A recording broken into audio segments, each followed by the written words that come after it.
I'm Jammer. Now, Smash Ultimate, yes, is the 5th entry in the series, but a lot of new-time fans are coming with this entry of the series. This is, for some people, this is their first Smash game, or maybe it's just their first Smash game in a long time. Or maybe last time they played it, they were a kid and they weren't that good anyways, and now they're an adult and they're like, okay, I actually want to like play this correctly. So I really want to cater to those fans, the people who are new to the series or new returning fans, and kind of help explain the mechanics of Smash. Now, if you're a long-time veteran, obviously some of these techniques are going to be pretty basic. You're probably going to understand most of the stuff I'm going to go over here. But kind of having a refresher to go over the basics is never a bad thing. This video is going to be talking about all really just the basic entry-level stuff of Smash. If we don't have time to go over everything, I'll probably follow up this video with an advanced version where we talk about more advanced stuff. So without further ado, let's get started.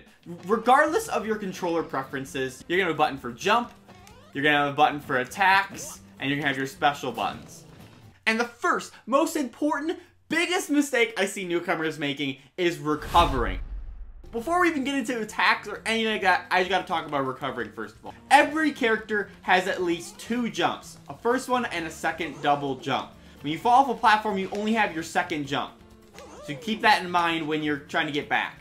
So let's make this Bowser hit me. So now I'm coming back from the stage. I can jump, but that's not enough to reach back, obviously. Now, as you can see, my second jump can't make it, but if I use... Oh, no, never mind.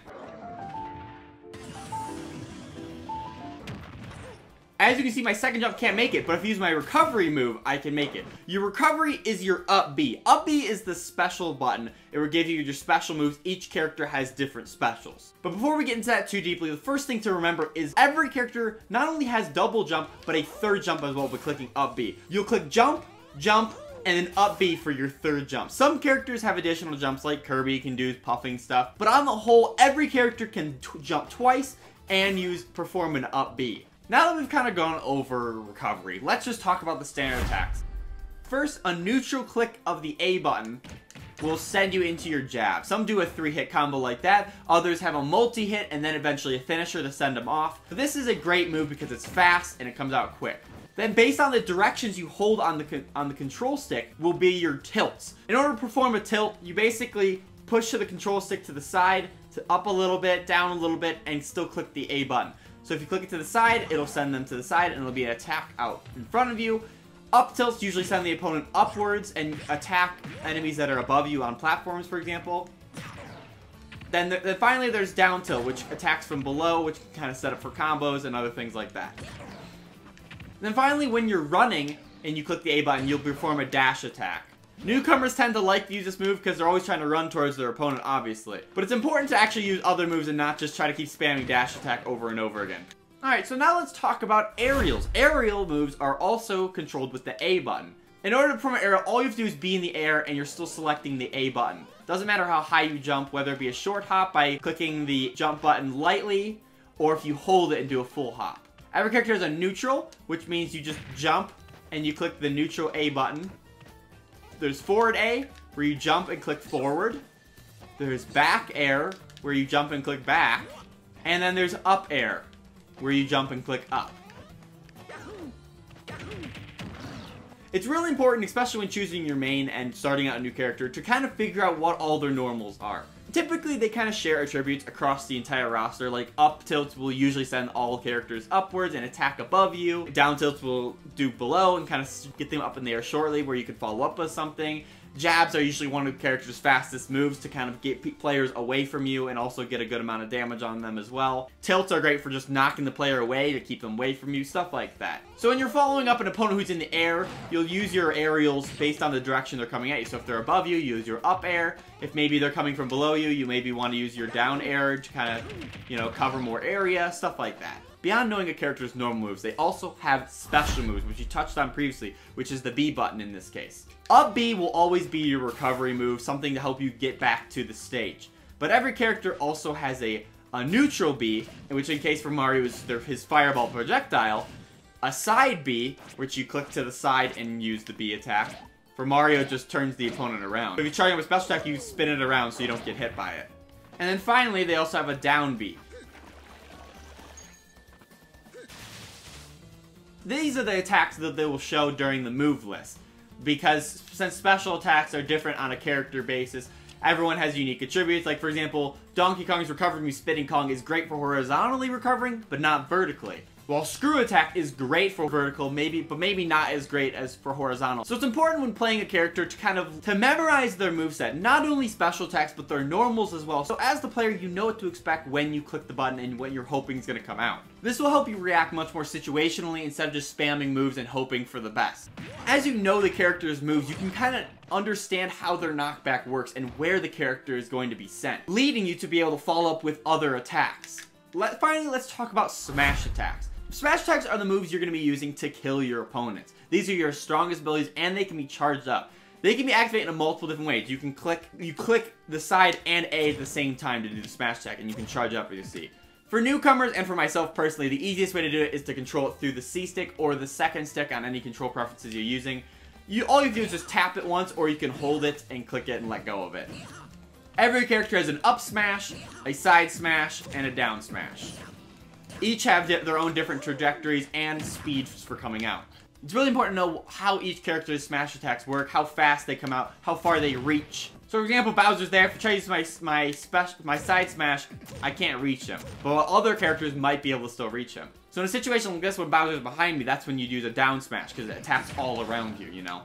So that's the basics of attacks, but there are two other forms to the rock, paper, scissors here. So sometimes you can't get away from an attack from a player, or you can see it coming towards you. Instead of just, you know, taking the hit, you can actually block it by clicking one of the trigger buttons to pull up a shield. You can block a good number of moves, but the longer you hold your shield, the shorter your bubble gets. And if your bubble is small, it actually does leave you vulnerable in the places where your bubble actually doesn't cover. But if you hold it too long, you will be sent into a dazed state, unable to control, letting the opponent to completely punish you for holding your shield for too long.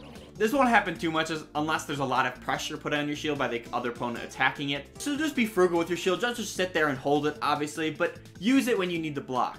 But beyond shielding, there are other options to dodging attack, one of which is called spot dodge.